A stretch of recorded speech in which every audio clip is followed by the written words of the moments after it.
and they.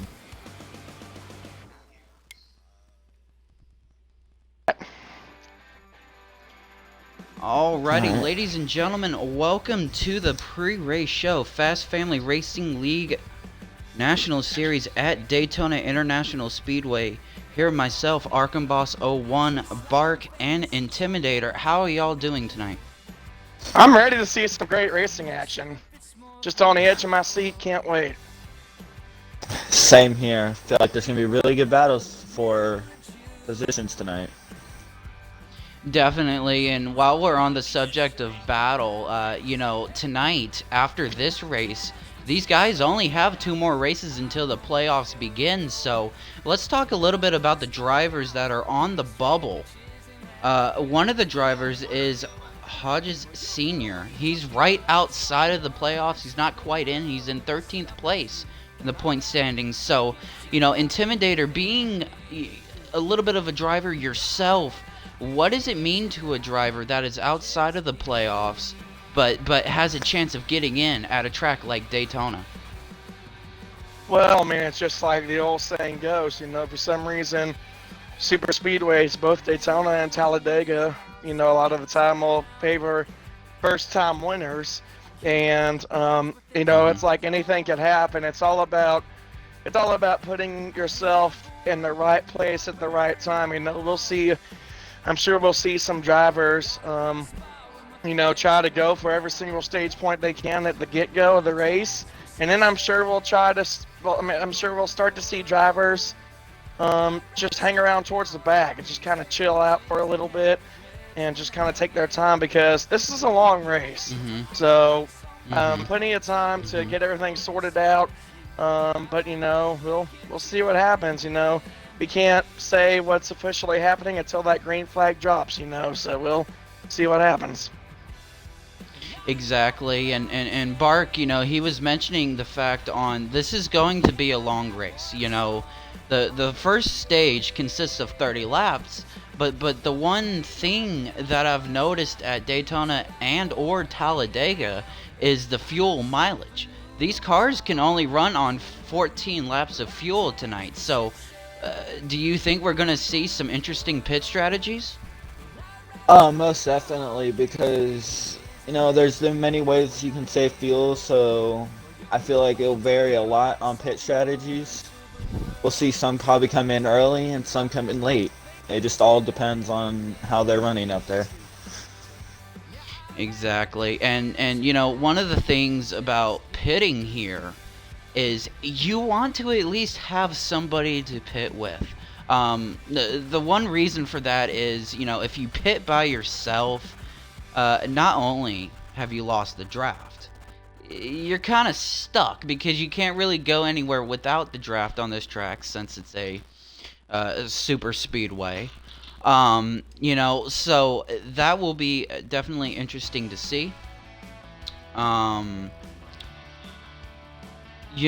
Referring to the bubble drivers like we were talking about earlier, obviously we got one guy that's right on the cusp of getting into the playoffs, and we were talking about how super speedways are susceptible to first-time winners, to great point chances, to stage points and stuff like that. But it can also end your day as well. And Intimidator, I know that you can speak on the behalf of that, because I know multiple times you've gone to a super speedway and you came down to the last lap and unfortunately things didn't go your way. Oh, absolutely. And what I mentioned just a few minutes ago about making sure to put yourself at the right place and the right time, it's like it's going to be about, making sure that you avoid the big one. Super speedways are very notorious for, big ones to happen. And, Oh yeah. honestly, I think, and it's just a little side note, I think this, super speedway racing, it's all about teamwork. So we're going to see all these teams that are out there racing here in just a little bit help each other, whether if it's actual teams or if it's teams of the same manufacturer.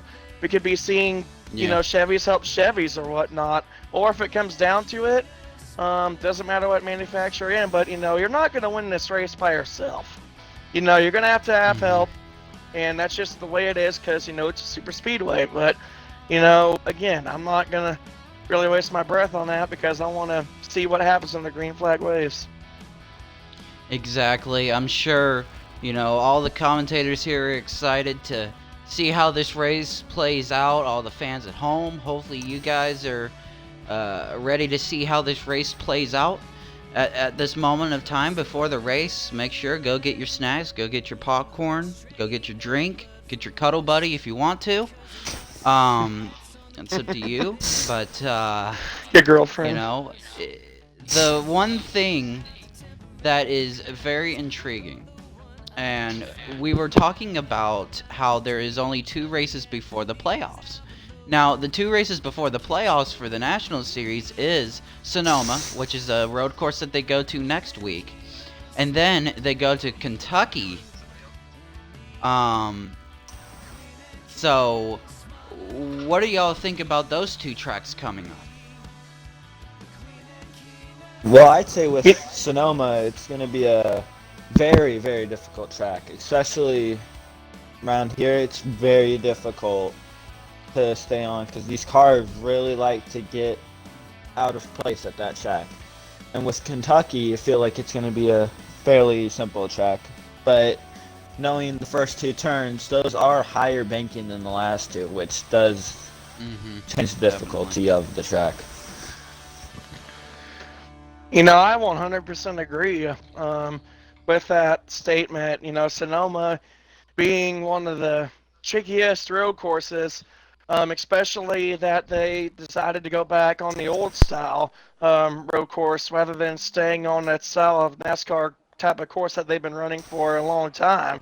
It's going to make things even more interesting with that change up they decided to make on it. And then also with Kentucky, like he mentioned, the higher banking in turn 1 and 2, kind of easy to get around. But then 3 and 4, not only is there less banking in 3 and 4 than there is in 1 and 2, but also you got to kind of turn that corner a little bit more precise because it's like, you know, judging on my experience from racing at that track multiple times, you got to kind of arc that turn in 3 and 4 just a little bit more, and you got to be careful about it too. The same way you're going to enter turn 1 and 2 might not be the same way you enter turn 3 and 4. You're going to have to use a little bit more brake in 3 and 4, and crank that steering a little harder to the left, and just try not to hit the wall basically. Yes, indeed. So definitely 2 hard tracks coming up, and then of course, there's a bunch of other tracks in the playoffs. We'll get to those later, but so definitely going to be an exciting race tonight. Stay tuned. We're gonna go on a short break here for a couple of minutes, and we will be back for when the green flag drops. Stay tuned, everybody.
Alrighty, we are back. Green flag, not quite yet, but you know, this is gonna be an exciting race. And Intimidator and Bark, do y'all have any particular drivers you're gonna be looking forward to see during this race? Well, I honestly think that, we have a handful of drivers that could, potentially do well tonight. Mr. Slidejob 1996, he's one of those strong, tough competitors, not just at a super speedway, but, pretty much every track. But, it's all about making sure that you don't get caught up in the big one, and just making sure that you put yourself in that right spot so you can even have a chance to be able to win. I think, Slide Job and a handful of other drivers that have, been running up front, a lot in the past recent races. We'll see what happens. Super speedways are obviously different from short tracks and mile and a halves and whatnot, but we'll see what happens. I think Slide Job will be my pick to win this race tonight. I'm gonna say my pick for tonight to win would be Nilla. He's right now the highest in points without a win, and coming off of a strong run last week. I believe he can get it done here today at Daytona.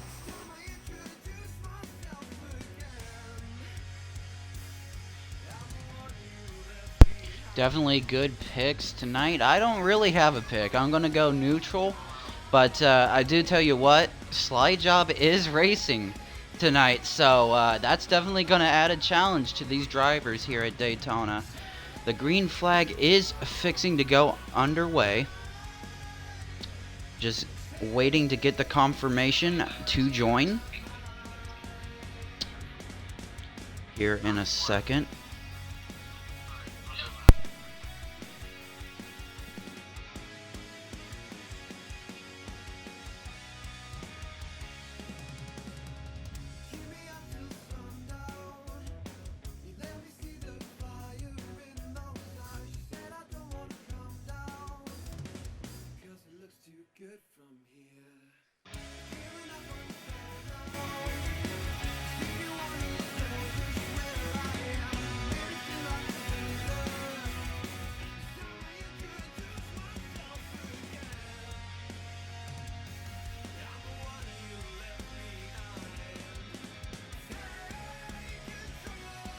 Alrighty, ladies and gentlemen, here we go for the green flag.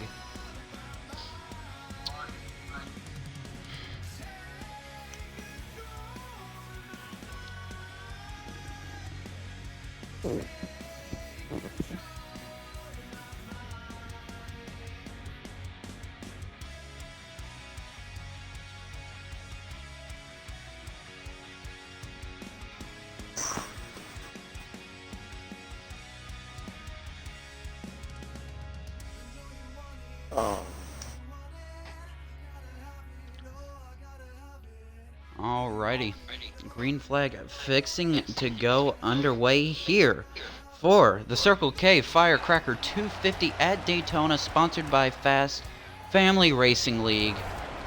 Tonight, like I said, going to be an exciting race here tonight. Both my commentary partners in the booth, they should be in the race. Here we go. A green flag is in the air from Daytona.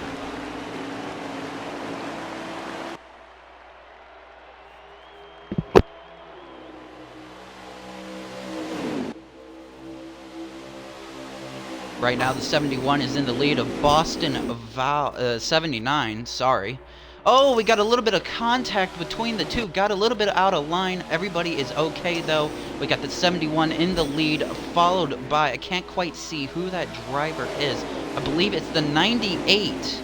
The 98 is in second place here, followed by the 40 of Nismo. Your top three drivers here at Daytona. You know, guys, we were talking about pit strategy and stuff like that. You know, And looking at the way that this race has started, you know, do y'all see anybody teaming up manufacturer-wise? Um, Go ahead. there you go. I was just gonna say that, yeah, I think there's a good possibility.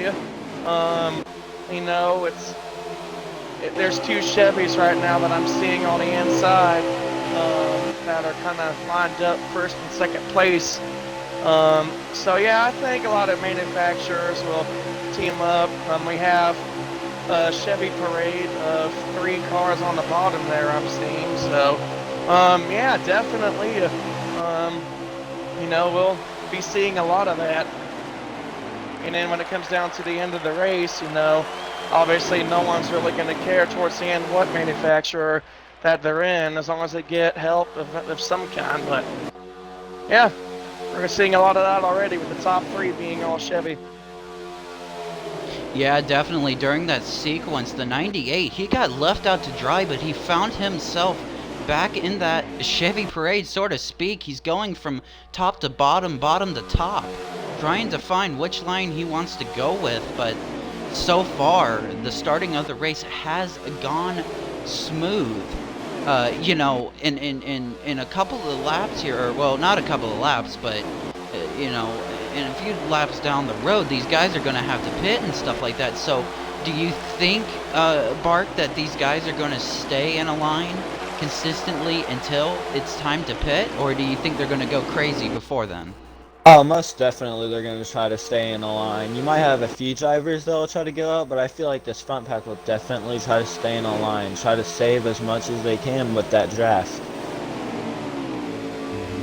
Man, and I tell you what, the 98 car, he's not having good luck right now. He's still going from top to bottom, bottom to top, and, you know, he's back in the line now, but he's almost, you know, he's almost trying to pull off a Denny Hamlin type of move. He's kind of sticking in the line, and then he's trying to see if he can pass somebody, but, you know, it's so easy, Intimidator, here to get out of line. You know, during a oh, he gets pushed down to the apron. He won't be able to come back up on the track because he can't pass anybody. That would be a penalty. Certainly trouble for the 98 car of GRM Joker 93. Bad start, Intimidator. Yeah, and I'm taking a look at the 71 car, Boston Balls 79. He kind of washed up the banking just a little bit in turn 3 that last go around. And we just always just saw him getting the wall just a little bit. But yeah, when he washed up the track, apparently, you know, after seeing what happened to him, Arkham, I don't think that anyone's really caring about help right now, because everybody just followed that car on the inside, and everybody just basically went around Boston, and he's falling like a rock right now. Exactly. You got your leader now, the number 40 of Nismo, a Nismo 350Z. Followed by the 11 car and the 14. How ironically, that's the fuel run tonight. But then you also got, I believe it's the 99 car of M1. I believe, I could be wrong on that one, but you know, the 40 car right now, he's having some good help, obviously, and he's staying in the lead. So you know, good things to come here at Daytona as the action ramps up here. Remember, they only have 30 laps in this first stage, and it's already been exciting, as it looks like the 99 got pushed out of line. He has no help behind him, and he's gonna fall like a rock unless he can get back into line. Intimidator. For sure.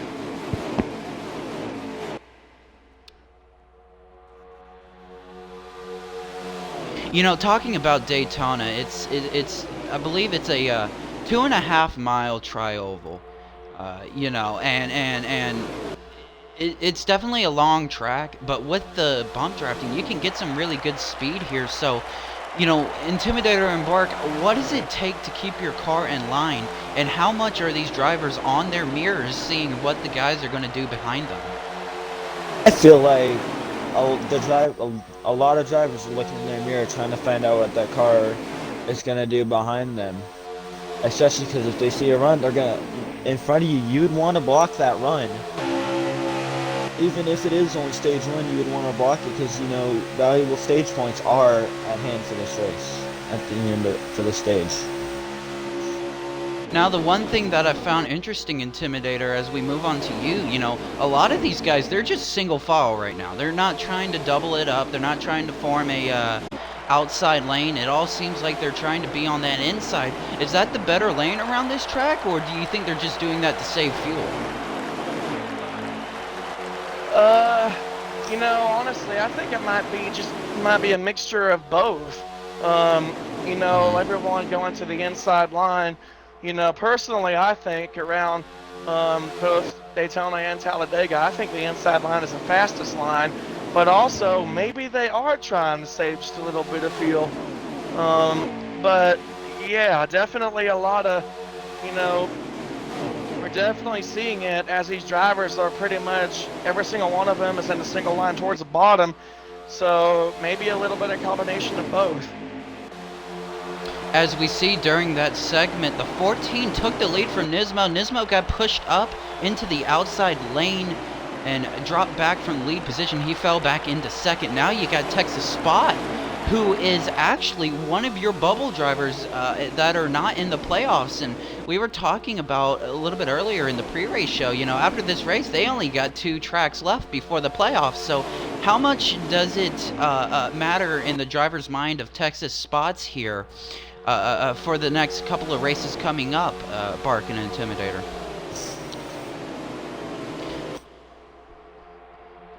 Go ahead, Bart.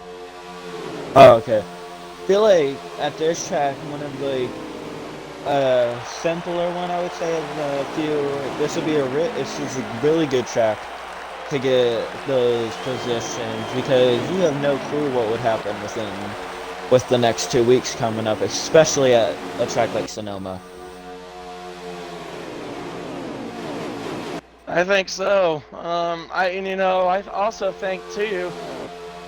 You know, it's really important. You know, we have a couple of races before the playoffs begin, and you know, I think in a lot of these drivers' heads, you know, they're thinking, okay, we want to get as many points as we can to help benefit us when the playoffs begin. Oh, got a car hitting the wall there. Boston Balls got shoved into the wall, and another car behind him. Looks like everybody finally settled out. But anyway, as I was saying, I think that, you know, you got to be patient too. I know you want those valuable points, but if you just start going crazy and go all out, you know, you can't win the race on the first lap. Nobody can. So I think that you got to also be a little patient in order to help benefit you down the road later as the race goes out. Exactly, Intimidator, and you know, the 25 car of Austin Icon 42, you know, he was the winner last week. He was the winner of last week's race at Pocono. He was also the winner at Las Vegas. You know, do you think he may be able to do it again tonight at Daytona International Speedway?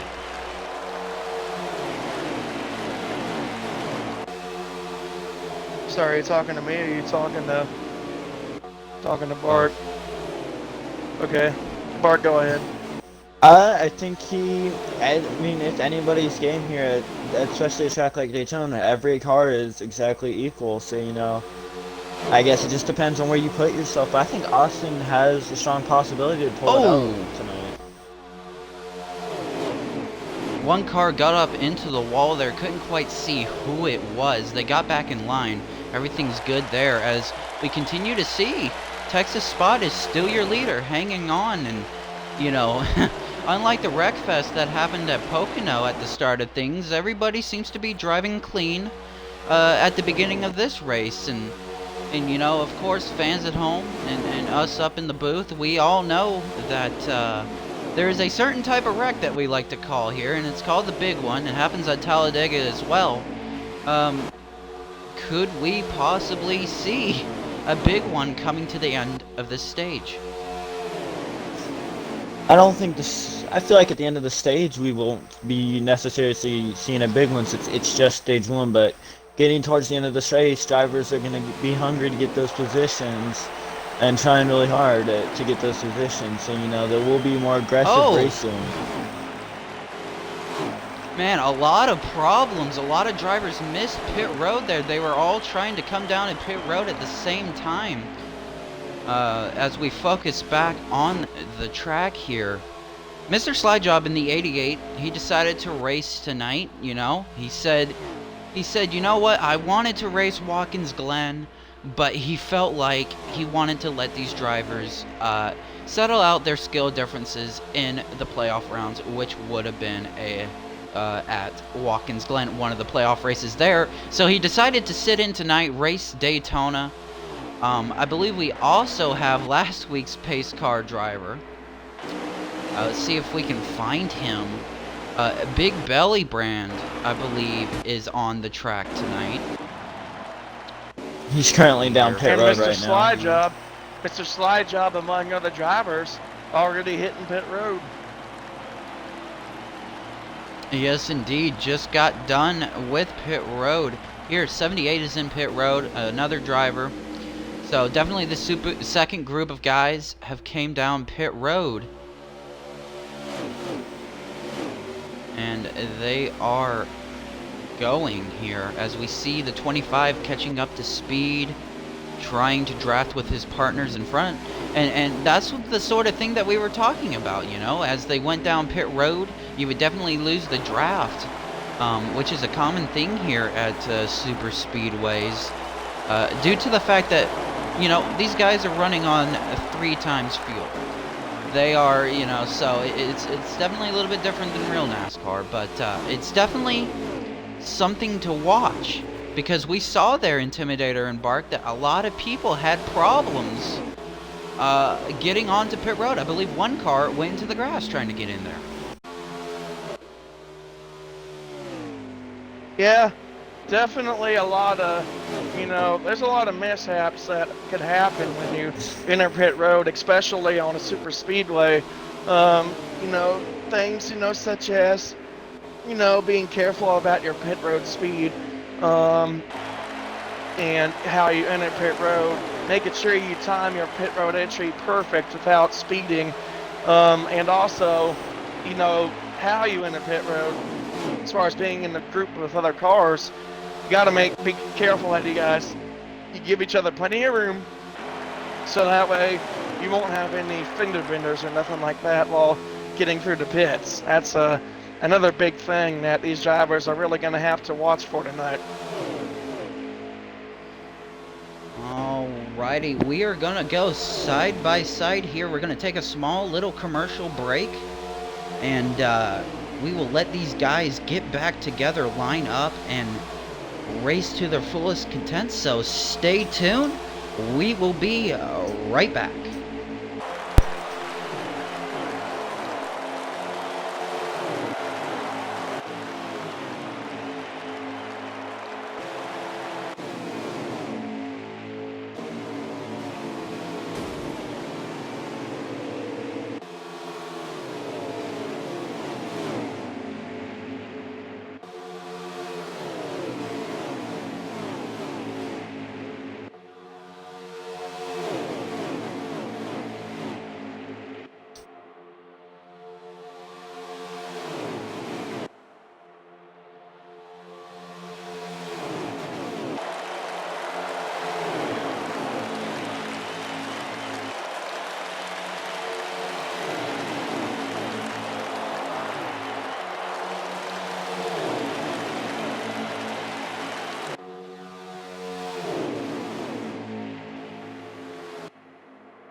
Alrighty, ladies and gentlemen, we are back at Daytona International Speedway. It looks like we have a good group forming here. These are some of the guys that came down pit road. Definitely interesting sequences of pit stops that just happened a few short minutes ago, as it looks like this possibly could be your lead pack. Not quite sure on that. I'll have to get confirmation. But definitely a good pack here, and you know, as this stage continues on, uh, what are we gonna expect here as we get towards the end of stage 1, Intimidator and Bark? I think we're just gonna expect to see some more like straight line racing, single file, not much coming to the end of this stage, especially from this front pack. Seeing as this front pack looks to appear all in positions to be getting stage points, I don't think they're going to be doing much fighting because they don't want to ruin their chances. Okay, I am about half and half with that statement, meaning obviously I agree, but then I kind of don't agree. And my reasoning for that is that since NASCAR introduced stage racing in 2017, honestly, it's made, sense, and it's made for more exciting racing even in the first and second stages. So I understand the risk versus reward factor. If you're like in the top 3 or top 5, I would honestly just kind of settle in and just not even worry about being aggressive and just taking those stage points for what you get in those stages. However, if you're kind of close to outside of the top 10, for those of you at home that don't know much about how stage points are given, only the drivers that place in the top 10 get stage points. First gets 10 plus 1 playoff point, and the guy finishing 10th will get 1 point. So I think if you're looking back at 7th, 8th, and 9th, and 10th place, I think they're going to be a little bit more racier towards the end of the stage versus the guys up front, because they want to get as many stage points as they can. Definitely good point there. Right now, your leader is Texas Spots of the 14 Hunt Brothers Pizza Ford machine. So definitely the pit stops paid off for him. He was the leader before they went down pit road after taking it from Nismo, and looking at Nismo as they all cycled around, he's in second place as he was before. So as we see, everybody has cycled around, I believe. And, the 40 car gets pushed out of line. Remember, ladies and gentlemen, they cannot, if they get pushed down, the drivers, or the driver in question that pushes the car below the yellow line, could possibly get a penalty.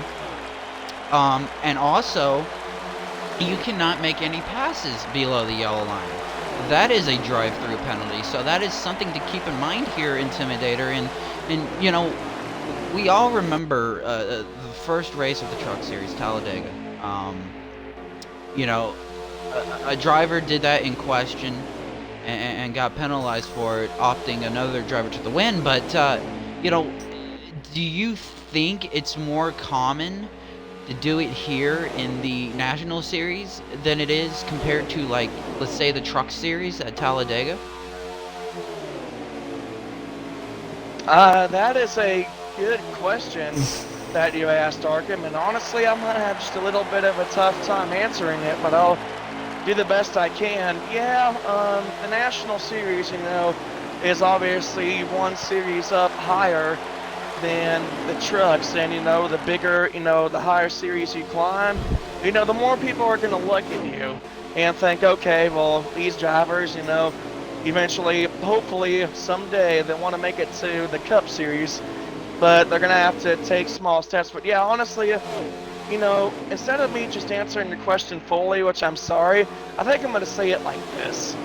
It would be so enraging if you're in a good spot on the track and you're passing somebody on the inside. Next thing you know, you get door checks below the yellow line. And, as a driver that gets, as a victim of getting door checks like that, you want to keep going, because since you got forced down there, you got to be thinking, okay, I got forced down there, so why do I need to let my position go if I got forced? I want to keep my spot. But, rules are obviously rules, so you have to abide by them. But it just things happen that really anger a driver, but you just got to keep your cool and maintain your composure and just go on. So, but that's my best to answer that question. So, Yeah, definitely. It would be enraging. And Bark, do you have anything to add to that summary? I mean, I do agree with the enraging fact, but I feel like since they are national drivers, I feel like the truck drivers would usually, where it's more common for them to have a mistake like that since they're more newer to the series and stuff, they probably are more likely to make those mistakes. And national drivers who have been here and are like, okay, I know how to do this. I know how this track works, and penalty-wise, let's do this. I don't think those mistakes would be quite as common. Yeah, definitely. I agree with you there. Now, coming to this lap here, we could have some cars coming down pit road. They did pit a little while ago as one car gets sent up into the wall, but here you go. You got the 14, you got the 25 of Austin, you got the 40 of Nismo, you got another driver, I believe, is that the 19 car? Can't quite see the number, but they're all coming down pit road. Is definitely a scheduled pit stop. So, what do you think these drivers are going to be doing down pit road? Do you think it's all going to be fuel, or is it going to be tires and fuel? I thinking it will be probably 2 tires and some fuel so we can to finish off this stage. I honestly agree. Because I know all 4 fresh tires are important, but super speedways don't eat up as much tires as mile and a halfs and some of the short tracks do. So I think just 2 right sides, or if you want to go a little more bold, no tires and just enough fuel to make it to the end of the stage. If you take like a splash and go, but no tires to kind of make a faster pit stop time, and maybe it could benefit you like that. And honestly, I'm just gonna say this once, but when I filled in for Mr. Slyjob in one of these races because he was doing Pro League stuff, that's what I did towards the end of the race. And I had a good car, top 10 car, and I decided to take 2 tires and just enough fuel to get to the end, and that actually benefited me well. Got a top 10 finish out of it. So it could help someone or it could hurt someone, depending on the circumstances, especially because it's a super speedway and you got to have help. So we'll see what turns out.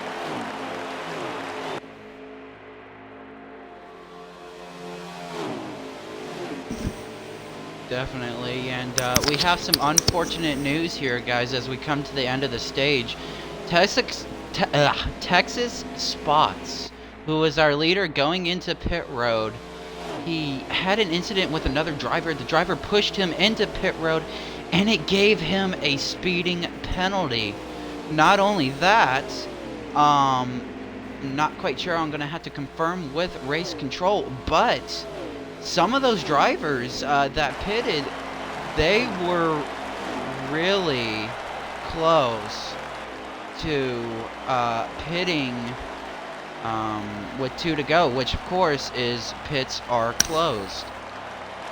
That was the end of the stage. I'm going to confirm who is your stage winner. I'm going to confirm some other things, and I'll get back with y'all on that. But definitely a tough break for Texas Spots there, getting that speeding penalty.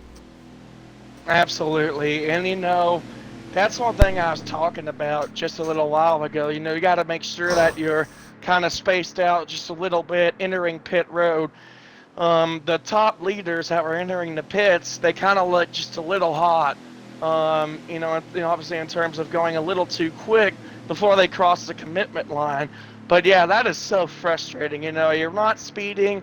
Everything's going to go fine and dandy until another driver behind you goes faster than you entering the pits and shoves you. And, obviously when the car shoves you entering pit road, your speed increases. And so that was very unfortunate for what happened to Texas Spots. Definitely a strong car, at least throughout this first stage. One of the favorites to win for my book already.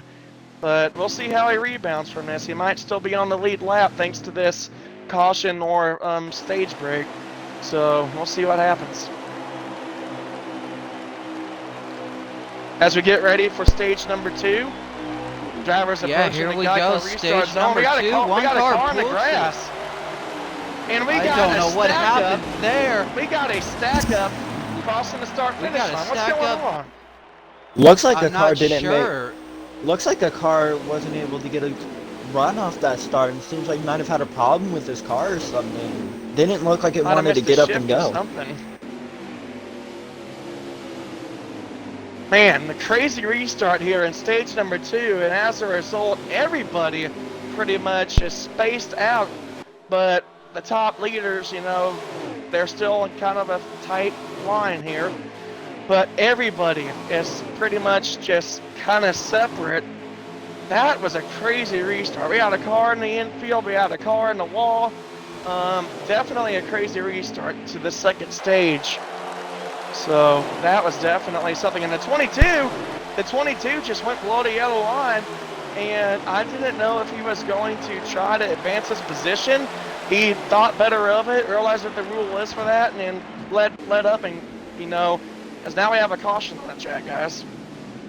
Yeah, so what happened there, so that I can reiterate to the viewers at home, they did throw a caution for that restart, so they were just racing back to the line there, Intimidator and Bark, and the viewers at home, is what happened.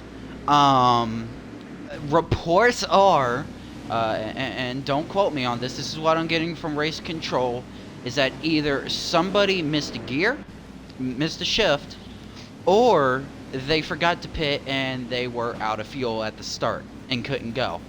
Whatever the case was, it was very irresponsible by one of the drivers that caused that whole stack up.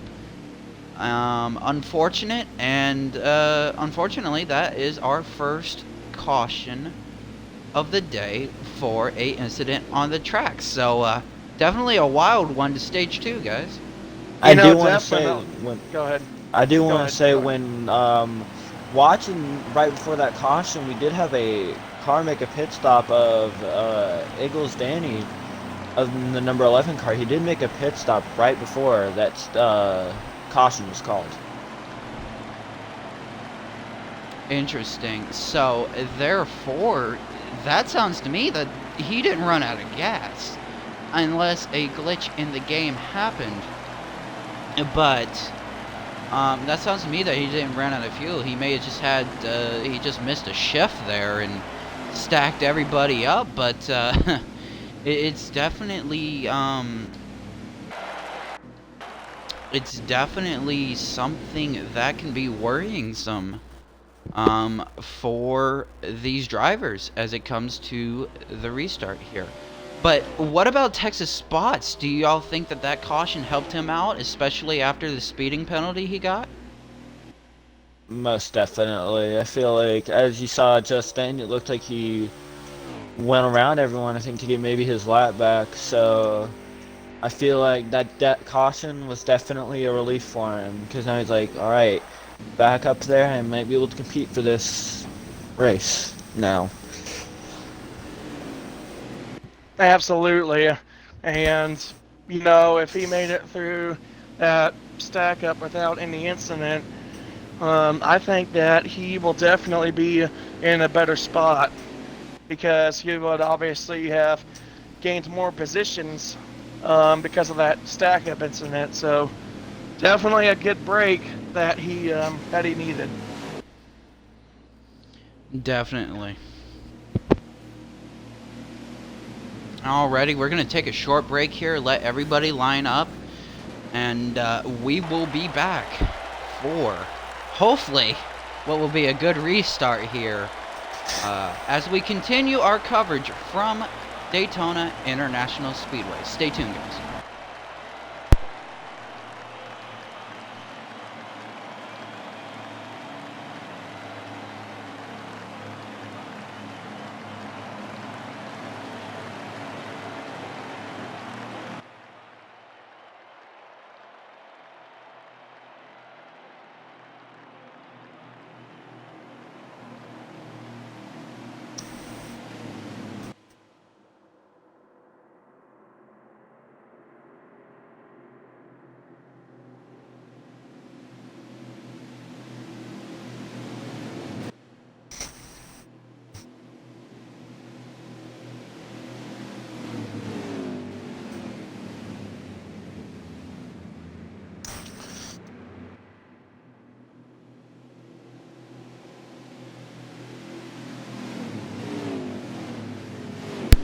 Alrighty, ladies and gentlemen, we're back at Daytona International Speedway. Everybody getting doubled up here.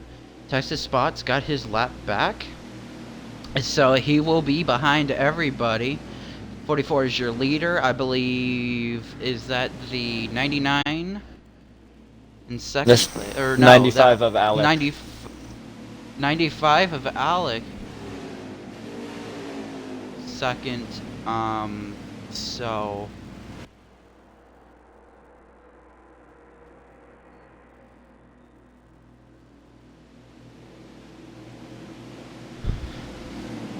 coming to green this time.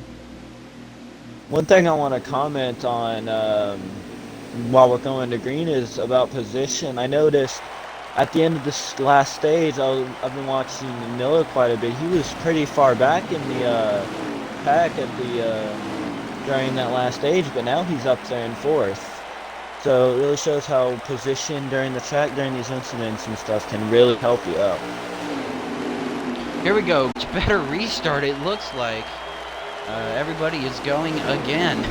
Here we got the 44 with his two other buddies behind him. Well, maybe they're not buddies, they're just helping him draft. And right now, the 95 of Alec, he does not have any help, except for, I believe, it's the 6 car of Nilla that's behind him. But 95 decides to drop to the inside lane. As far as lane choices here, guys, you know, is there really any particular faster lane between the outside lane and the inside lane that you guys know about? Not really. I feel like the fastest lane is just where the most cars are. Especially at a track like Daytona where you can run full throttle around here. Whichever lane has the most cars is definitely the fastest at that moment. Now, talking about the 100% 95 agree. car of Alec, you know, he's had some bad luck over the past week, and he finds himself in third place right now at Daytona. Obviously, it's an easy track to get positioning, not a great track for handling-wise, as we see a couple of cars go crazy back there. No wreck that happened there, but, you know, what a better improvement for him at this race, and something that he needs, you know, to lock himself in the playoffs. Because remember, guys, if you win this race or win any of the next 2 races after this, you are locked into the playoffs and you can start earning playoff points. So you got to know that that's a lot on people's minds as we go back to the leader of the 44 Toyota. Definitely the National Series has the most Toyotas in the field. As we see, the leader here is a Toyota. I believe the second place driver is a Toyota as well.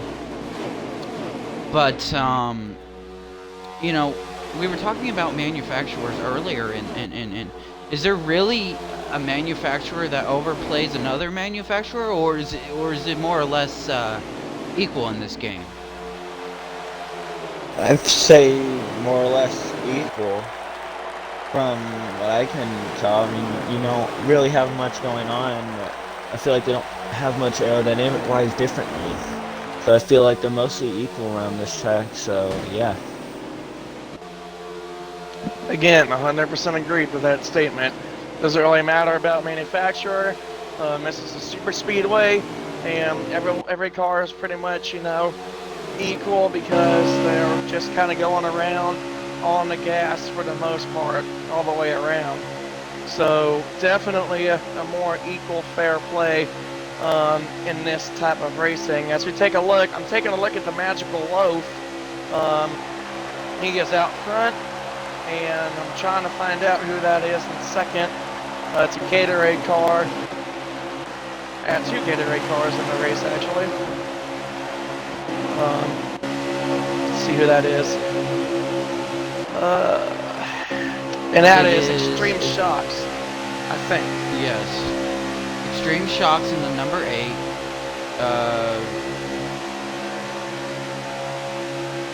So what we're seeing here is that we have 2 Toyotas in 1 and 2, and then we have a Ford in 3rd, and then we have a Toyota in 4th, and I believe a Toyota in 5th, and then another in 6th. So definitely, I think these Toyotas are trying to maybe link up and, you know, try to break away from this pack a little bit.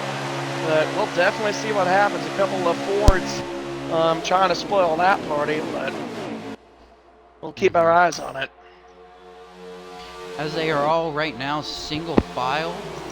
We got 8 trying to make a move. He's trying to pull a Denny Hamlin. He gets back in line because he saw nothing happening there.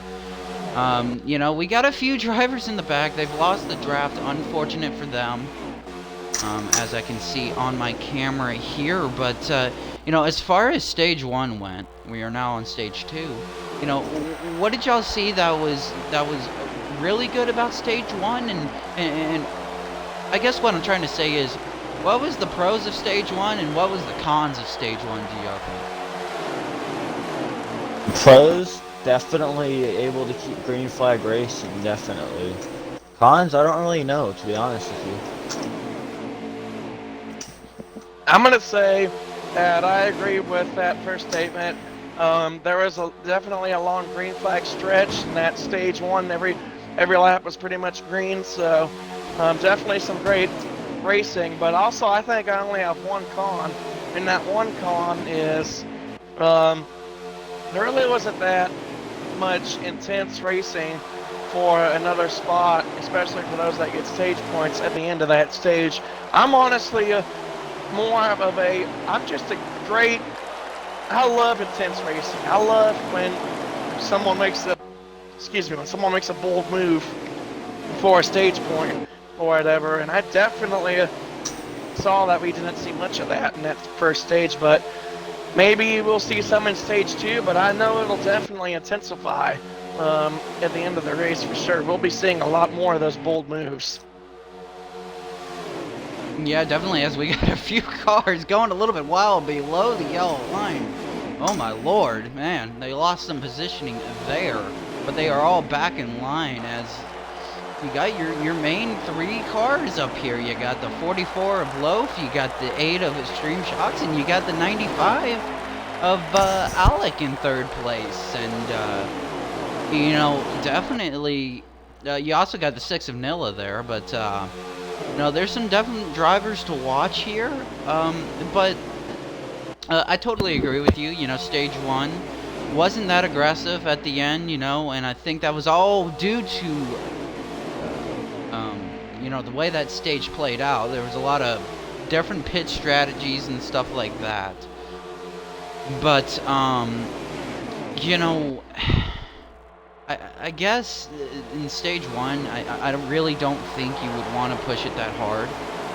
And it's kind of, it's 50-50 on the story here, you know, stage 1 and stage 2, you want to be cautious. Obviously, you're fighting for stage points, but stage 3 is where you throw everything out the window and, you know, you go for that win.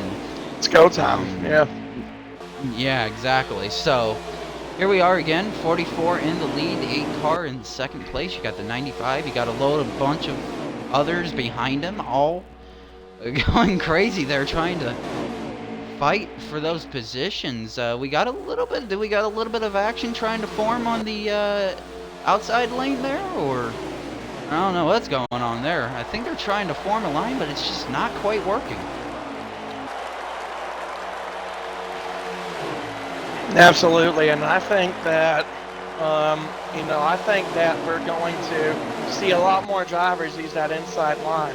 Unless something drastic happens and they want to try something different. But I also want to point something out. Well, never mind. Those cars behind them are catching up. But I was going to say, it looks like for a second there at least that those top 3 cars were going to possibly break away from the rest of that pack. But obviously never mind, as the rest of them have caught up. Yeah, so you got 2 Toyotas in the front, I believe, and you got a Ford in 3rd place. So it's the Toyota Ford party in the top 3. You got some others, and they're all coming to pit road.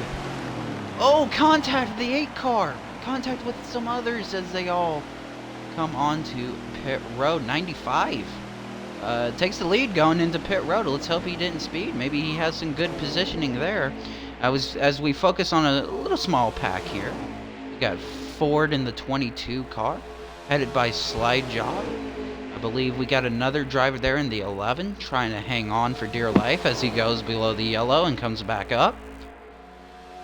So, you know, definitely different pitting strategies and different little groups among this track. You got Packers fan in the 0. He's all by himself. I'm not sure what the reason is for that. Maybe he lost a draft. Maybe he's having a little bit of internet connection problems as one car gets sent up into the wall in these little small packs. As you got some of the main pack cars coming off of pit road, getting back on the track. See if we can circle back up to them. We got Nismo coming off of pit road now. Texas spot. Here we go. We got the 95. I believe he will claim.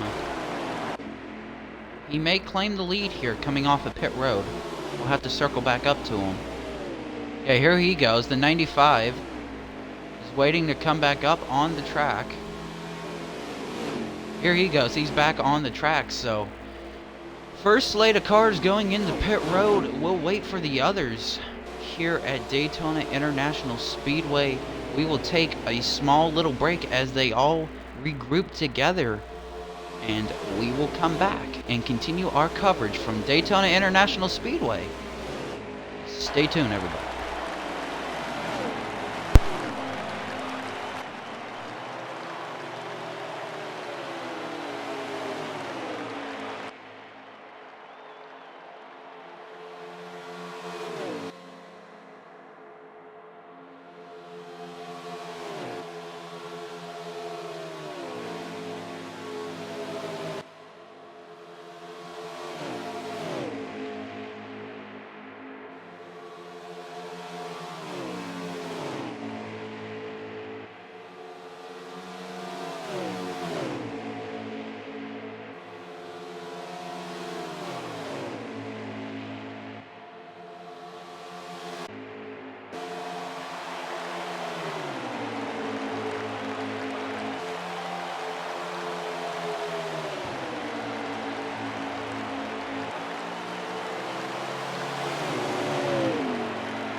Alrighty, ladies and gentlemen, we are back at Daytona International Speedway for the coverage of the Fast Family Racing League National Series.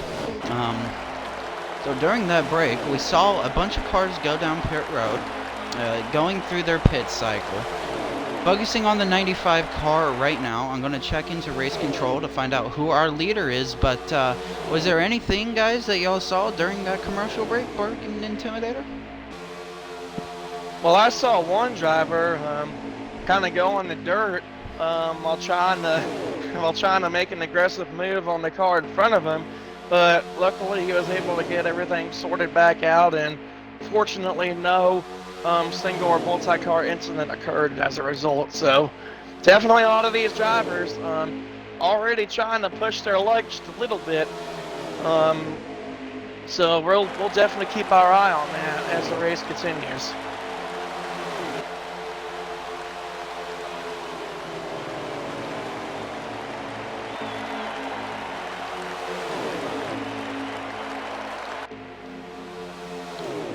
Definitely well said there, Intimidator.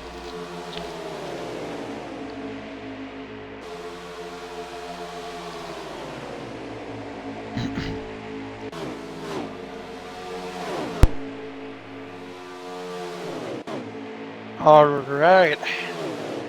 Aerial coverage tonight provided by Fast Family Racing League. Be fast, be fearless, be first.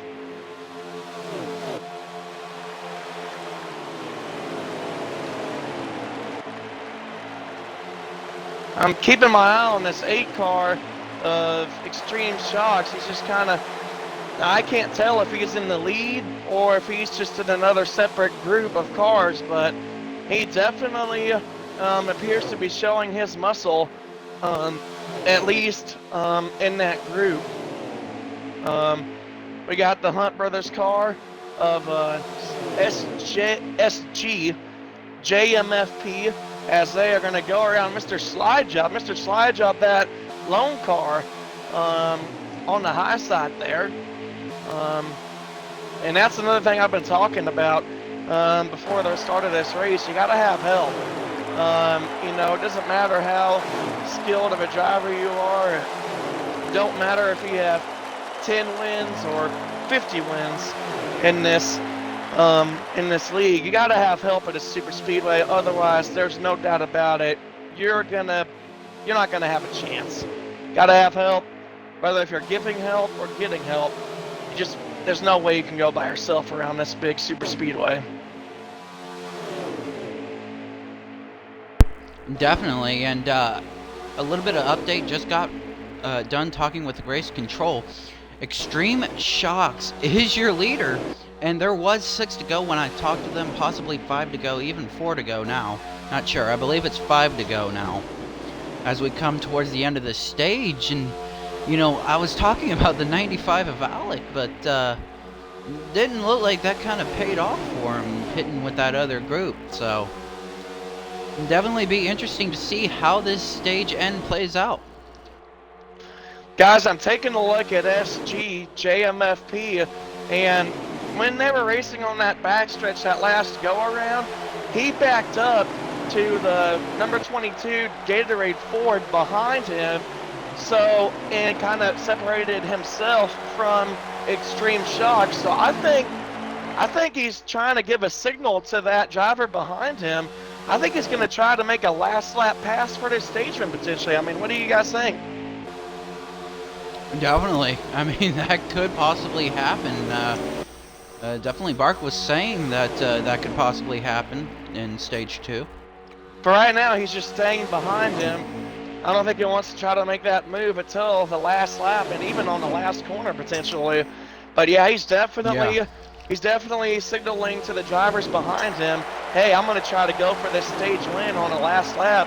If any of you guys could help me, I'd appreciate it. But then again, you got to find out. Go ahead. I was going to say, it looked like the back 3 cars back there were trying to start forming something on the high line, but it just was not working out. I guess they couldn't get cars to go with them, but they were definitely trying to form something. SG just went to the high side, but then came back down, and the car behind him was not, he was there by like a fender. Luckily, that wasn't as bad as it normally probably would have been. He just wanted to stay in that line. Definitely some intense racing here coming towards the end of the stage. As the group, oh, look at this. They're trying to form a little high line. The 22 gets pushed out of position, but he's got 2 cars behind him.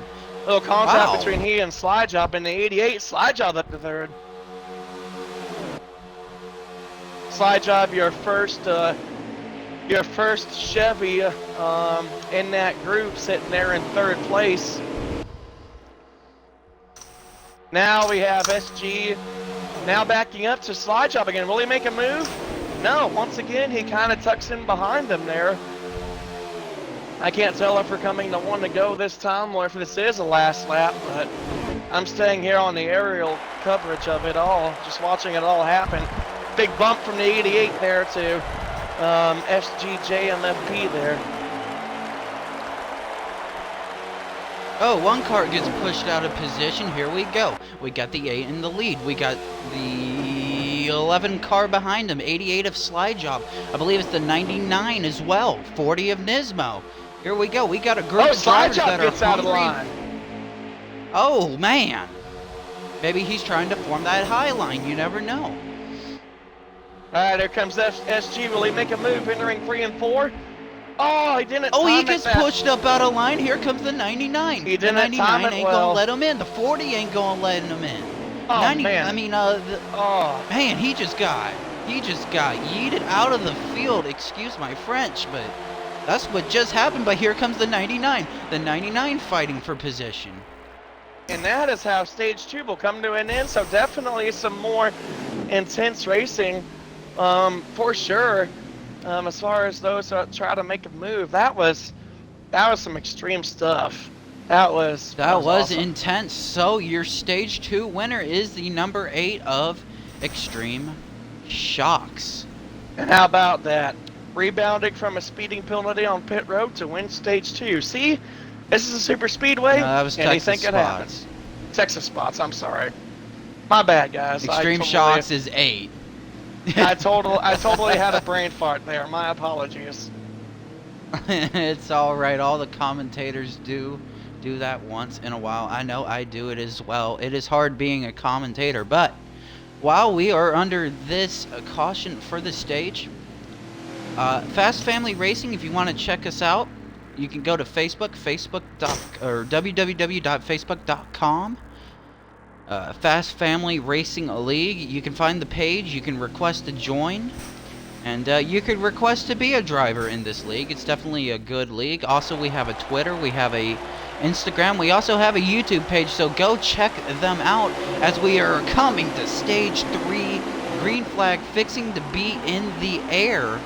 Here we go, fellas. This is what I like to call the money stage, the final stage of the race, where these drivers will be more aggressive.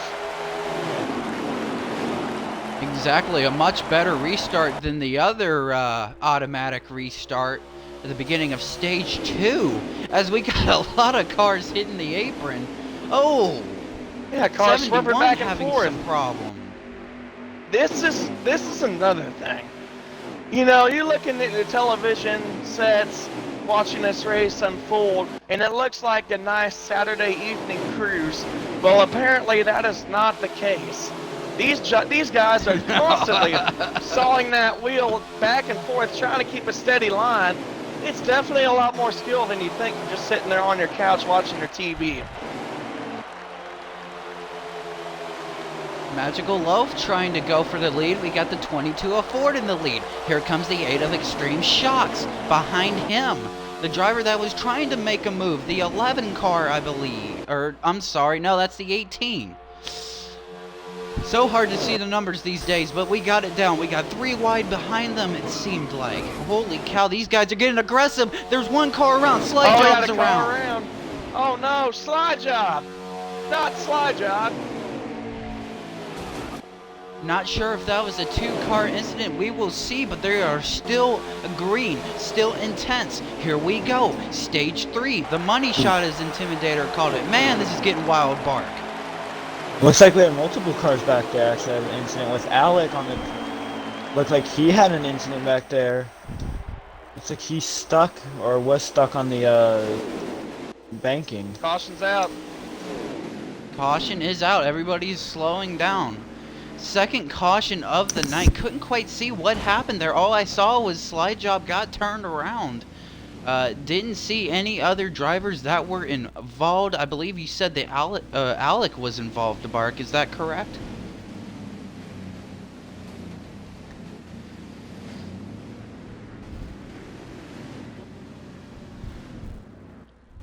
A little bit of technical difficulties there, but Intimidator, do you still got me? I can hear you. Can you hear me? Oh, yeah, I can hear you.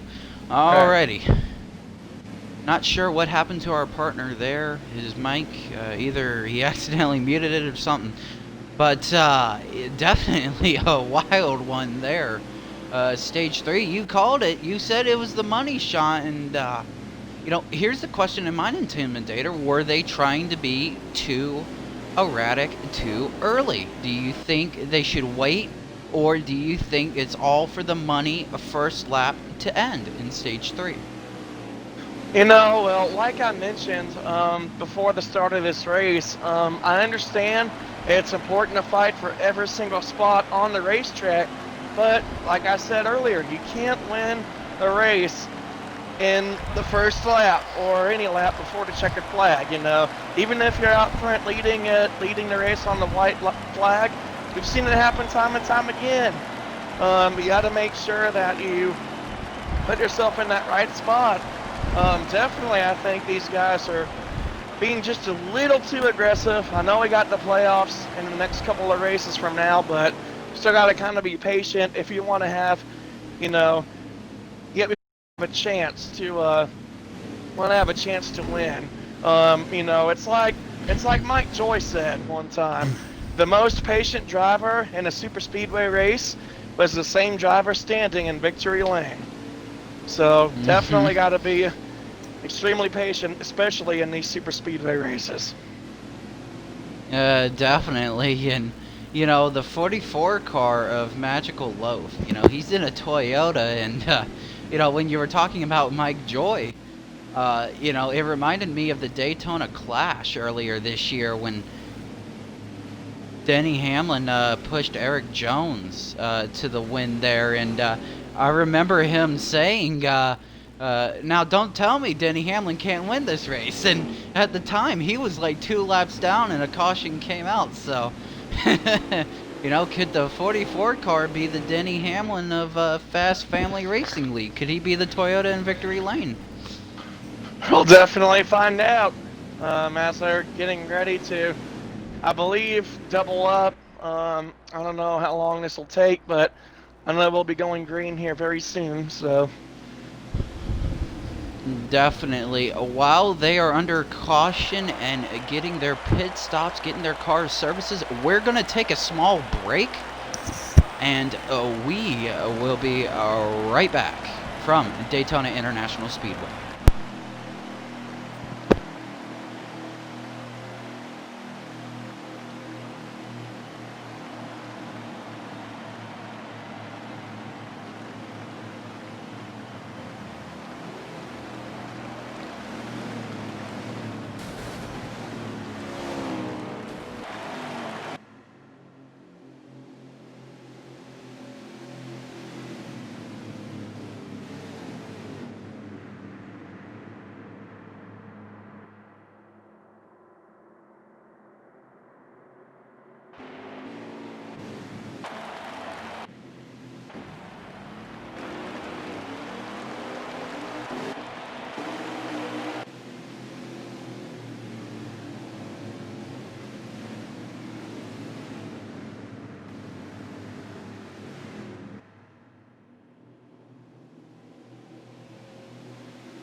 Alrighty, ladies and gentlemen, we are back at Daytona International Speedway. Here, all the cars are doubling up. They're gonna go green this time. Just took them a little while to get all back in their positions, but, you know, what do you expect on this restart, Intimidator and Bark? I honestly have no idea. Go ahead. I'm sorry. You're fine. I feel like a lot of aggressive racing, maybe not to start out this race, but as we start getting closer to this end, way more aggressive racing. Oh, absolutely. You know, like I said, third stage, final stage, money stage. So we're going to see exactly what will play out. And I would just like to say, while we wait to get back to racing, I would like to just kind of share that if you guys are looking for a league to watch on Saturday evening, you should check out my new league I put together recently called the Thunderbolt Racing League. We qualified last Wednesday or whatever for the 50% Daytona 500. And that event will drop precisely at 6 o'clock Eastern Time. So if you're kind of bored, looking for something to do, looking for a league race to watch, honey, give that a check out. Should be fun. Yeah, definitely. Here they come down that final backstretch towards the finish line. Going 75 miles per hour is the pace lead here as we get ready for the green flag. Here we go. Green flag is in the air. 22 is your leader, followed by, I believe, the 12 on the outside.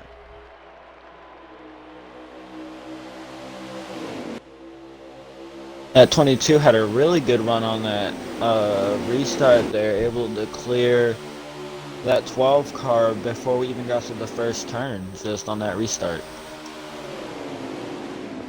Definitely, but we have a lot of action behind them as there's some contact.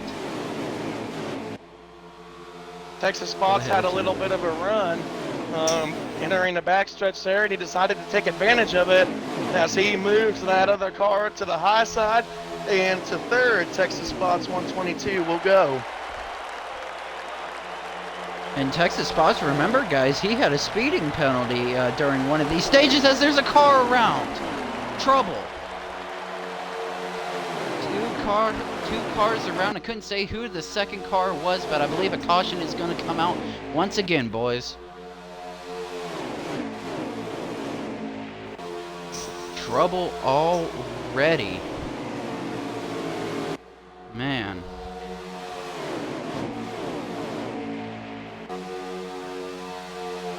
They're still green right now. I'm pretty sure that they have a rule to race or just back racing to the line. back to the line. I Yeah. heard. Racing back to the line. I was right. Yep, that's exactly what they're doing.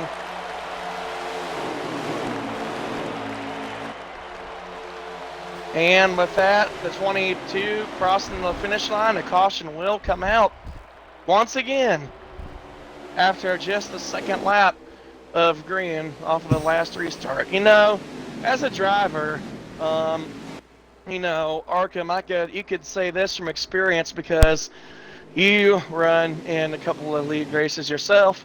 As a driver, if you're out front or in second or third place having a great day, you know, and then all of a sudden another caution comes out with only like 2 laps, you know, into the run, especially if you have a long run car and you could have a car to win on that long run, definitely gets kind of frustrating from a driver's standpoint that another caution comes out, doesn't it?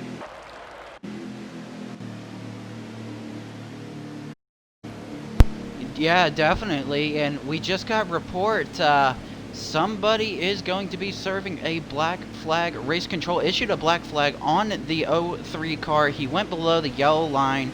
He came back up, smacked another driver, and that you cannot do that here at any super speedways. You can't go below the yellow line to advance your position. So he will be serving a penalty, something that we were talking about earlier in the race, Intimidator. Absolutely. You can't be making those mistakes. You got to try to stay mistake-free as best you can if you want to have a good shot at winning. As the leaders will make their cars on pit road, the exception of the cars further towards the back, possibly getting the wave around or whatever. As they pull into their pit stalls, get some 4 tires potentially, or some fuel, and any minor adjustments to the cars if needed. You know what type of racing that this helps, you know, Intimidator and Bark, is those cars that are possibly a lap down or even more than a lap down. You know, they're getting their laps back, so slowly but surely they are getting back to the lead laps, so they may have a fighting chance at the end of this thing. They possibly might. As the No, car Already, once again.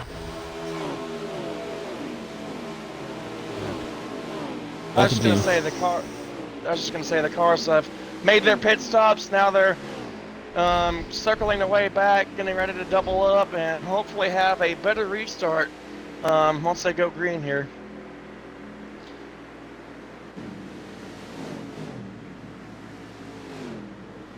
Definitely. Alrighty, once again, ladies and gentlemen, we're going to take a small little break, let these guys get back together, and we will be back at Daytona International Speedway. Stay with us.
Alrighty, ladies and gentlemen, we are back at Daytona International Speedway for Fast Family Racing League National Series. uh, you know, so far the stage 3 has been a wild one, but, you know, hopefully this time in the restart, we can get some green flag racing.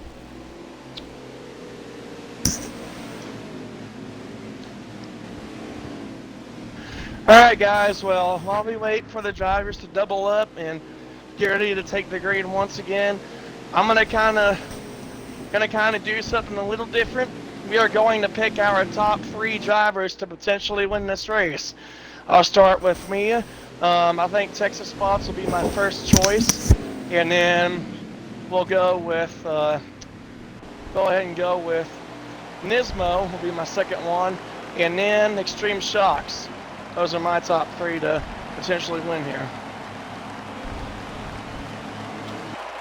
I am going to go with the 40 of Nismo. I think the 99 is one of the drivers I'm looking for, and I'm going to take a bold one. I'm going to go with the 22 of Ford. Bold choice.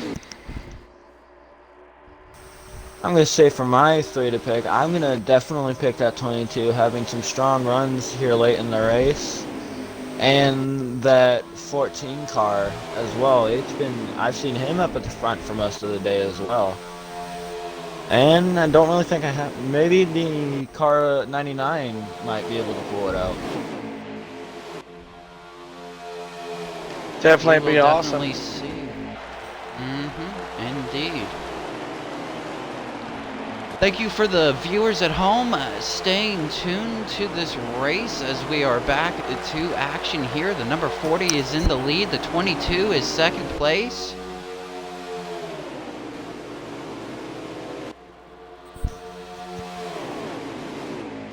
You know, guys, while we've gone this far into the race, there is one thing that we have not gotten to do yet up to this point in the race. You know what that is? Is it by chance take it on board with these drivers for Crank It Up? Yeah, let's go ahead and do a Fast Family Racing Crank It Up. I'm going to go with the leader, Nismo. Here we go.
tell you what, the raw speed and power of those engines as they are all single file pushing each other.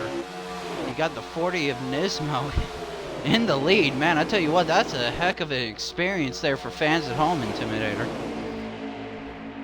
Oh yeah, and there's no sweeter sound than hearing the sound of those engines roar, especially at a super speedway. I'll tell you what, definitely gives a lot. Oh, we got trouble! Got a car that hit the wall there towards the mid-pack. I couldn't tell who that was.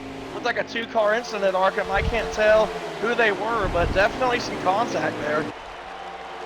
Yeah, but it may not be a caution because both of those cars did not go around. It was only one.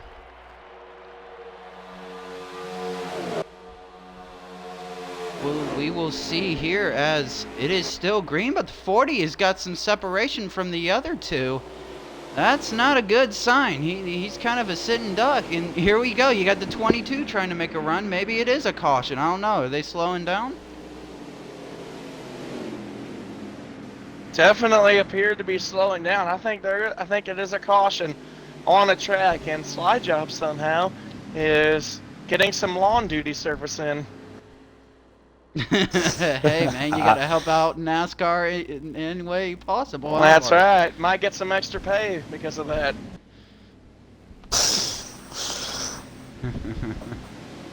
Might have his team a little upset though. Got if get grass up there on that little grill, you know.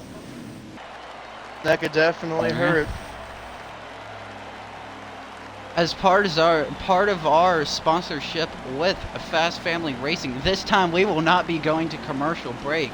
Under this caution, we have got an exclusive privilege of doing that. So, with that being said, as our first free commercial break caution, it's kind of been a wild one in Stage 3. It's almost like the first two stages of Pocono, Bart. Yeah, definitely. I mean, we saw that race. We got very few long run laps, but I feel like here it's not as bad. You know, we are getting quite a few laps before those cautions are coming out. Yes, sir.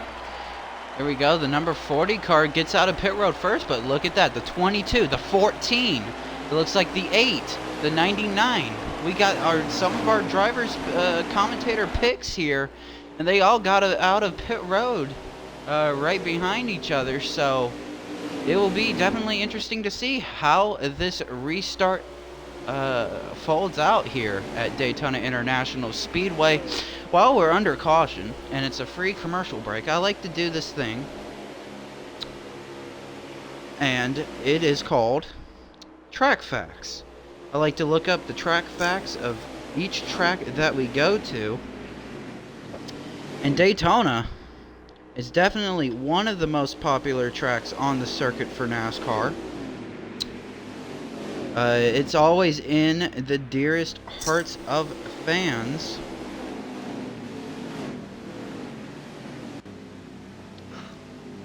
You know, would you definitely agree with that, Intimidator? Oh, absolutely. You know, a lot of people like to come out here, whether it be the 500, the Coke, Coke 400, or this event, or even the Clash and the duels. Definitely a great time to come out. Big facility. I heard they made a lot of new improvements to it just a year or two ago, as far as all the seating goes and all that. So definitely makes that experience better. I never have been there. I'd like to get out there at least once if I can in the future. I'd like to see what it's like myself. I know. For me, I had a friend. He went here a few years ago to Daytona, and he said one of the best experiences he's ever had out there at the track. Yeah, definitely, and I got a little bit of track facts here. Did y'all know, Intimidator and Bark, that George W. Bush is the only person to have served as a Grand Marshal for both the Daytona 500 and the Coke 0400 powered by Coca-Cola as a president? I did not know that. I know. In fact, I did not know that. I honestly thought it was only the 500, but that's cool. Yeah, definitely. I was just gonna say, I do know. I think we've had 2 presidents so far for the 500, but 400. That is interesting. I didn't know about the 400. Yeah, definitely. And like you were saying, yes, actually, this year for the Daytona 500, our own commander-in-chief at the moment, Donald J. Trump, he was the Grand Marshal for, I believe, the Daytona 500. So,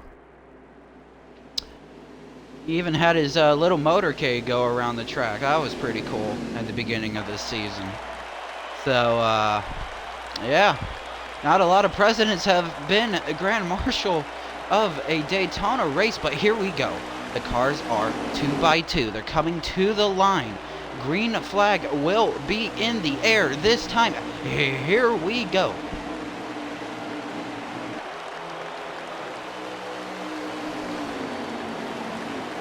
Looks like we got a new leader. Can't tell which car that is. It's the number 11.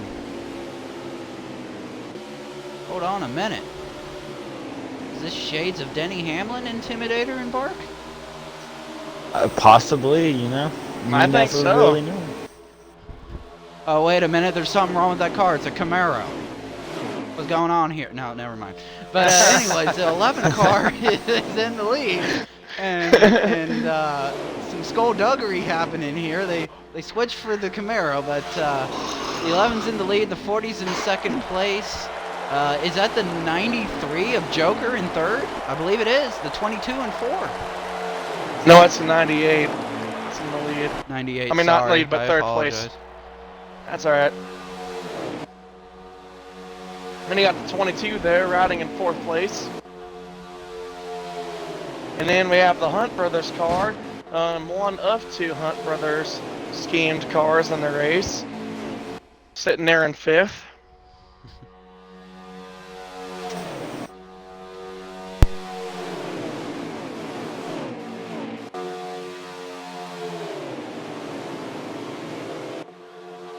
Alright, fellas, I don't mean to sound like, or maybe I do mean to sound like Larry McReynolds here on a statement, but, or question should I say, but will there be a possibility that we're going to have, that these drivers, will they have to play some pit strategy? Will they have to pit at least one more time before this race ends? And if so, what do you all think might be the approximate fuel window for them to pit for potentially the final time? Yes, sir, and we actually have 16 laps to go towards the end of this race, so this should be an exciting 16 final laps here. I feel like going into referring to the pit strategy, I feel like they will definitely have to pit one more time with their fuel window or with their car's fuel not lasting that many laps. They will definitely have to pit with probably around maybe 4 or 5 to go. Yeah, definitely so. A few laps short in fuel possibly for some of these drivers, and you know, it's definitely going to be interesting on the pit strategy. I think a couple of drivers already in race control, they're saying that they can't make it, so we'll see what's going on. Maybe another caution will come out and save these guys. Definitely, but should this race go green the rest of the way, I think it'll really be interesting on how all these drivers and the different strategies that they play. We might see anywhere from, you know, fuel and 2 tires, or we might see no tires and a splash and go, just enough fuel to make it to the end possibly. Definitely see how it plays out.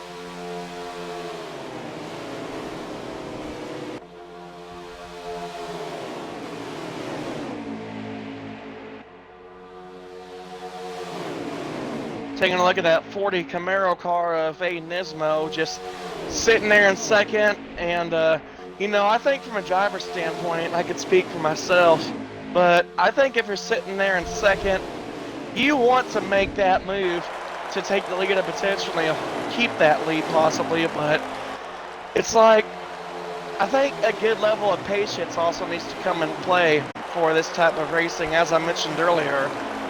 You want to make that move now, but it's just that you're so tempted to do it, but you just got to kind of stay patient. Got to wait for the right place and the right time. Yeah, definitely. I mean, Caution with is out on the track, ladies and gentlemen. A true game changer out here, Official folks. for race control, yes, and unfortunately, I think one of the drivers that were racing tonight, I believe, Mr. Slidejob has lagged out of the race. He will not finish. oh boy, I know that's very disappointing for many drivers. Photo Initially, finish. Yeah, sorry, man.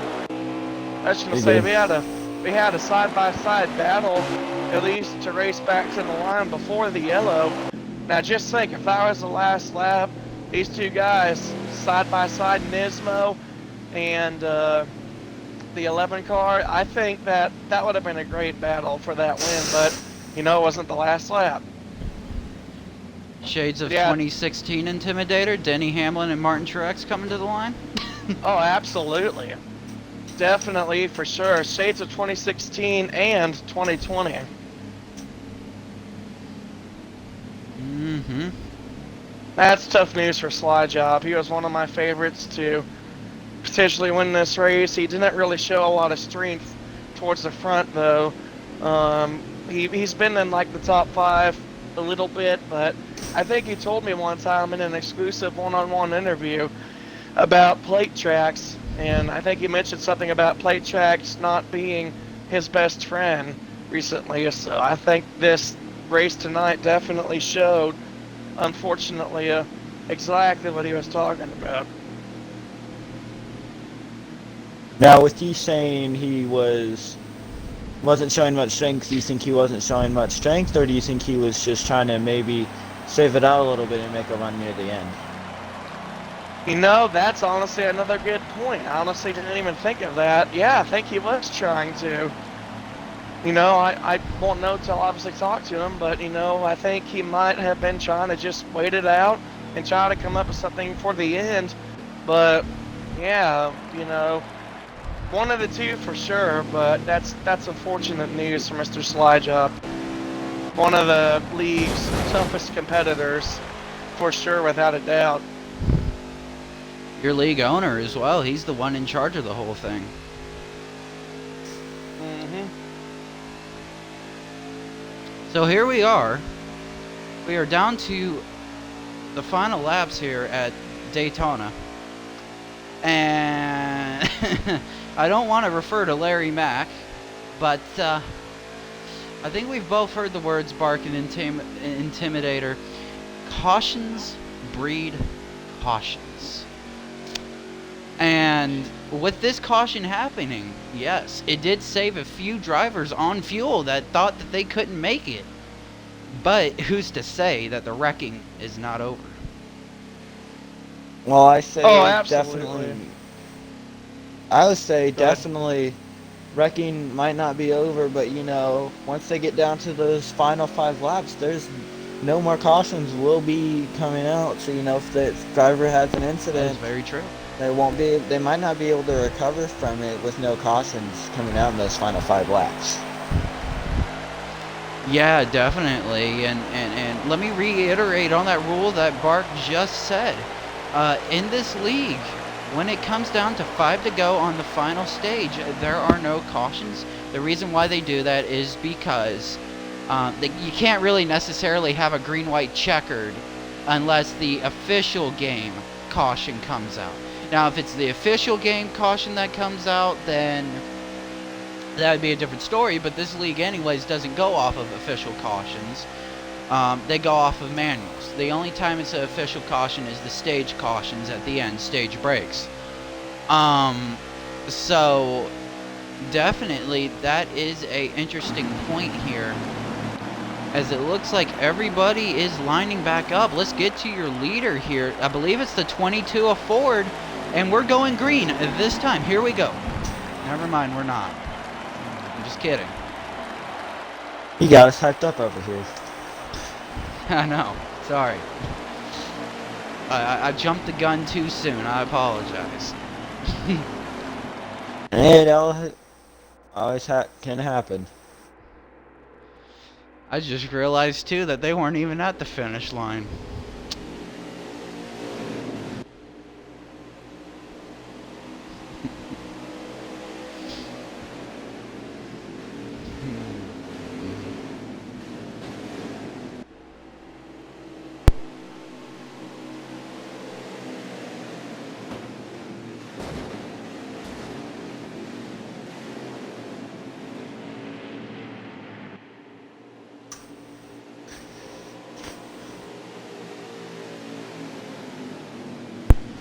Well, that will definitely be one going for the bloopers reel here at Fast Family Racing League, but they are in fact doubled up. I did get that part correct.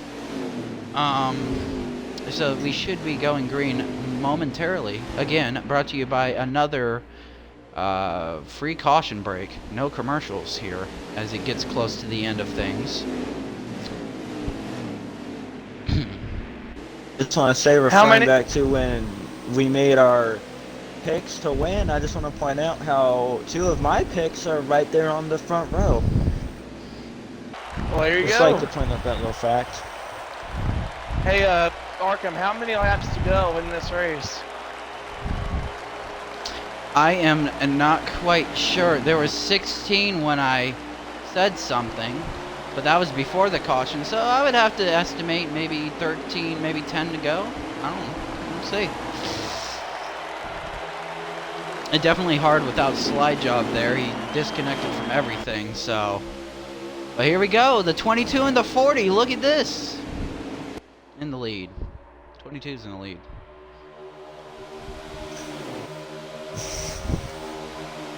Looks like that number 14 of Texas Spots didn't really have a good run coming to the green, as he went back quite a few spots as they come out of turn 2.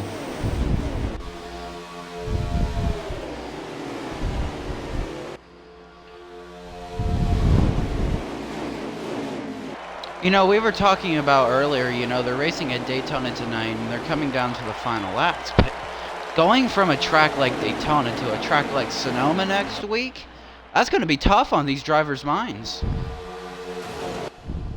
I definitely agree. You know, you're going from a track where you can stay wide open all the way around to a track that has left and right turns, and not to mention quite a bit of braking and slowing down. You're going to have to definitely change your mindset a lot going to next weekend. Or next week, my bad. Whoa! Oh, one car in the wall. Looks like Texas Spots got in a little bit of contact, and he's falling, and he's dropping really far back. But here's the 98 of Joker. Here's the 40 behind the 22 car. Man, I tell you what, if this was the final lap, I would love to see it, but I don't think it is. No, but I guess that just hypes up the racing even more coming down to the final laps. It's more hype to see what we'll see out of these drivers, what kind of moves they'll pull.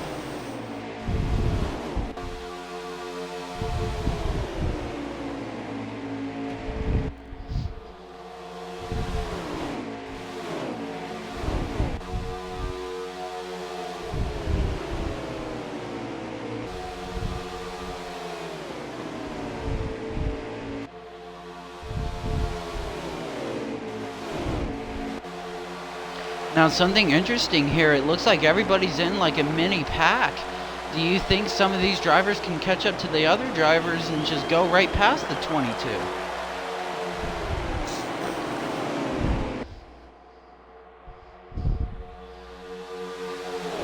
Quite possibly, they might be able to go past this 22. Now, if we get enough of them formed up on that high line, they would definitely be able to pass them. Like I said earlier, whichever line has the most cars is definitely the fastest. So if they can get enough up there, they will definitely pass the number 22.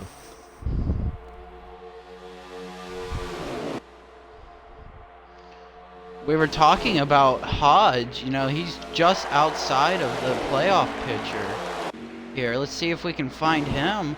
As Um, Texas Spot has huge issues, Hodges Sr. has actually disconnected from the race. That He is an didn't- unfortunate shame.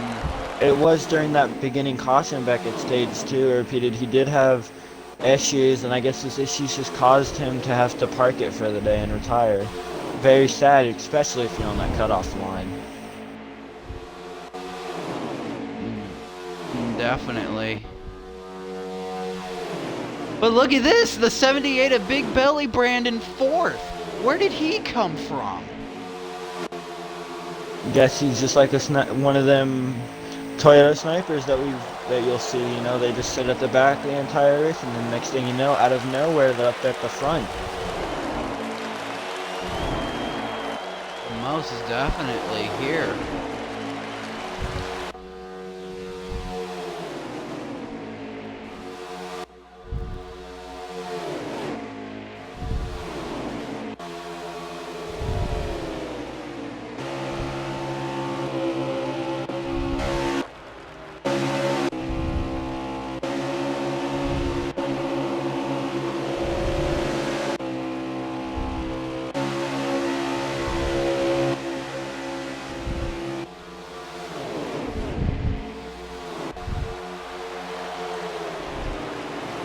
Is that Nilla in the 6 car behind them?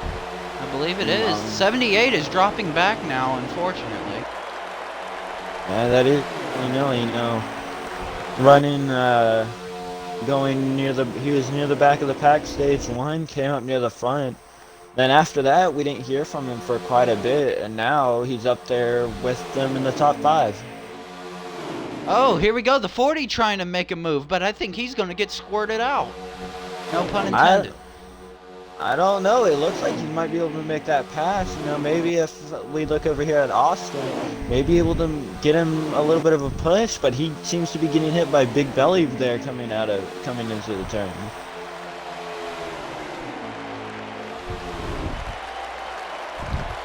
Definitely trying to make a move here.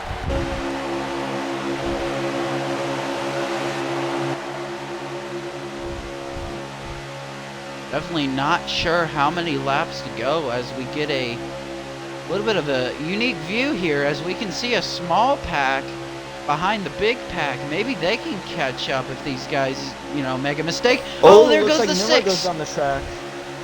Oh, we'll be able to recover. He might fall in with that backpack, but looks like oh, he and will he lose cannot the come track. back on the track. He has fallen all the way to the back. Tough break for him. I know, having a good run there at the end, but it looks like, you know, just a little bit of incident, especially here at Daytona, can cause you just to fall back, especially getting out of line.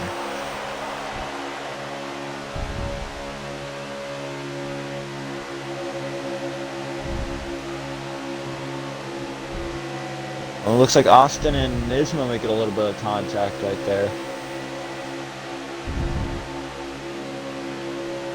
And look at this. This puts Big Belly Brand, but Big Belly Brand has issues. And Big Belly been around. 2 Big. cars around. Big crash. Many cars go around. And I believe this may be a caution unless it's 5 to go. I guess we will see when they come into the line. Looks like the car of M1 Sports just now getting back on the track. I believe that was the end of the race. Maybe? They are slow right now going around the track.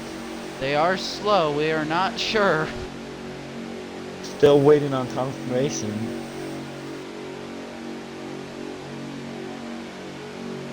We will see here. Unfortunately, we have lost connection with race control, so we're not sure here. But the 22 could be your winner here at Daytona. We will see in a minute. We will see.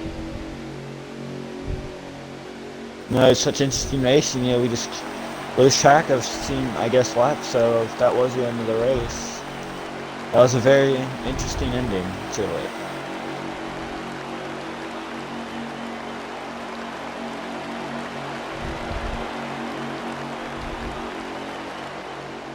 The crowd is applying, as you can hear on the game. That usually does signify the end of the race, and it was. That was the end of the race. The 22 car of Ford has won this race. How about that?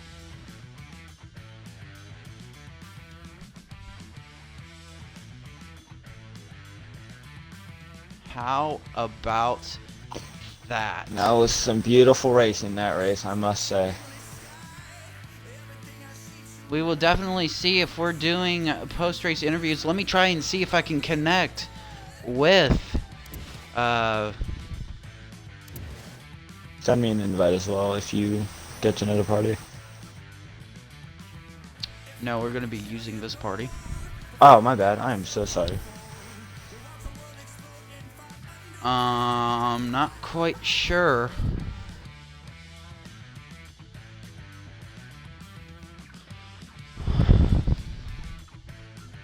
See if I can connect with race control here.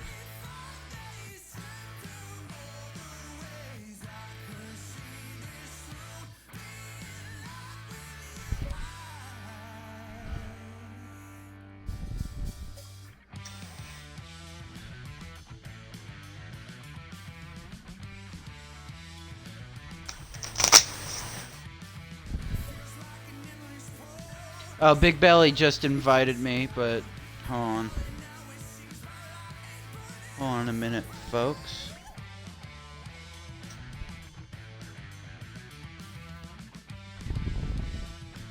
Belly, we have our own party. You don't have to invite us. Oh. Hold on.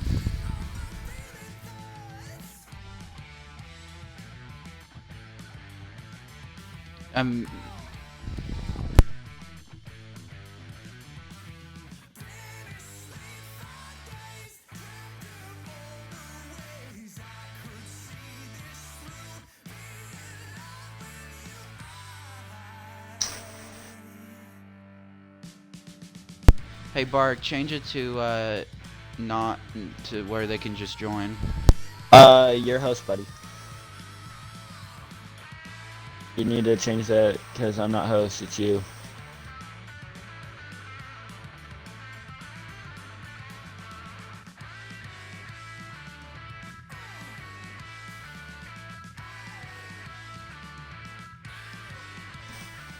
Arkham, you are host. Oh, never mind. I just now saw it.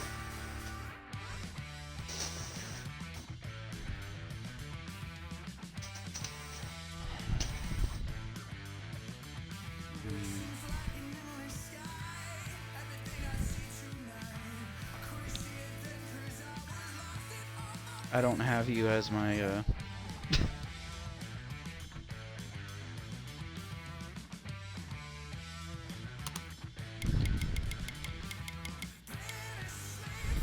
Oh, okay, I see it.